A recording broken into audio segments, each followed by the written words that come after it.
Hmm. That was my bookmark. Where'd it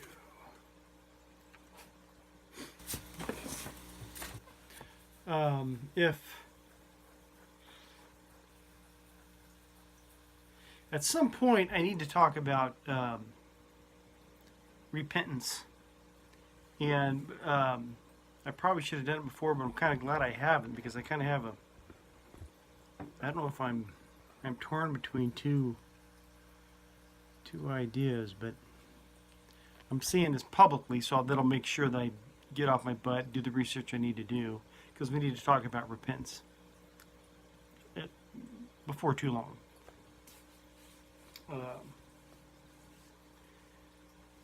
The if I can just get you to pursue this, any of you, one of you, some of you, whatever, and if I just can encourage you to do that, that'd be great. Okay. And I'll continue to do this, but I like to give a lot of warnings where I made mistakes and that sort of thing. And like I said, I try to stay towards what is essential. But I will give you a really important tip here. As you are learning, you need to be praying, you need to be reading your book. Nothing wrong with watching YouTube videos if you want to, preachers, that sort of thing. Don't hold on to any one belief too tightly. You may see a teaching or maybe something I've said, oh, that makes sense. That must be, don't hang on to anything too tight. And I'll just give you a real simple example. You can go back to the Old Testament, the eye for an eye and a tooth for a tooth. Well, hey, so there you go. Guy does me, I can do him back. Okay? Yeah, if that's all you read, and you're studying to be a Hebrew, and you want to do the 40 years in the desert kind of routine, that'd be okay. But as you learn more, and you're more into the book, and you get into Jesus in the New Testament, you realize it's not eye for an eye and a tooth for a tooth. We don't do that. We got a new deal, new covenant. So, the more time you spend reading is very, very, it's essential, very important. The more time you spend reading and learning, you'll find that you'll learn things that supersede whatever you had picked up before. So, I think I said this way back when, but you just don't hold on to anything too tight. Okay. You might find this one teaching this guy has, and oh man, that is so spot on. It really, rings true to me and all this kind of stuff. And then, a couple months down the road, you could read something here out of the book, and you're thinking,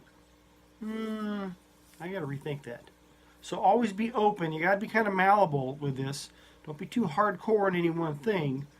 And here it is. I go hardcore on Matthew 5, 6, 7, John 14, 15, 16. But I do that to keep it more simplistic and more focused on what's essential. There's a whole lot of book left, but I believe it supports that. Okay?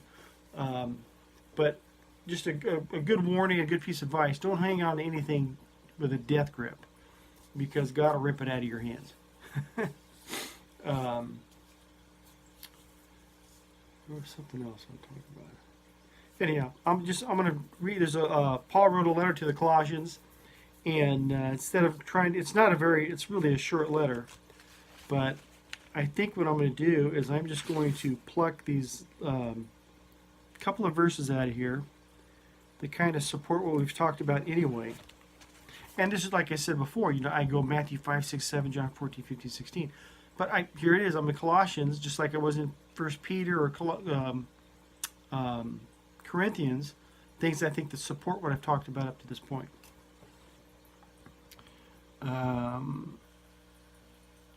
Let's see what Paul was doing here.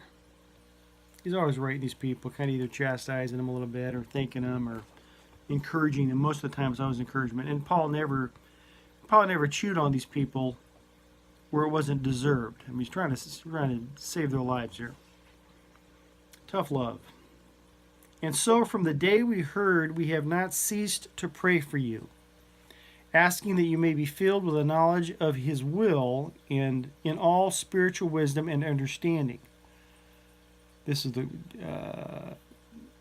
chapter 1, verse 10. So as to walk in a manner worthy of the Lord, fully pleasing to him, bearing fruit in every good work and increasing in the knowledge of God. Very straightforward there. Walk in a manner worthy. Okay. Skip ahead here, verse 21.